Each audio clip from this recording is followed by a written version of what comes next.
জাতীয়তাবাদী যুবদলের ৪৭তম প্রতিষ্ঠা বার্ষিকী উপলক্ষে আয়োজিত সমাবেশে ব্যতিক্রমী সাজে সবার দৃষ্টি কাড়লেন এক স্কুল ছাত্রী।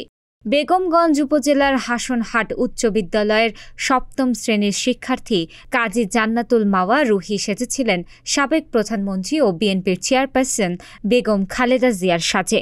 তার এই সাজ মুগ্ধ করেছে সমাবেশে আসা নেতাকর্মী ও দর্শনার্থীদের। কেউ তাকিয়ে দেখেছেন মুগ্ধ দৃষ্টিতে, কেউ বা মোবাইলে বন্দী করেছেন সেই অনন্য মুহূর্ত।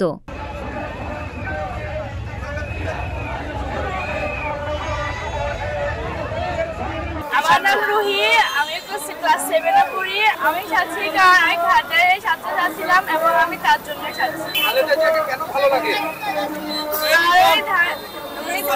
সাপোর্ট করে এবং আমিও এটা করি এবং তার জন্য আমার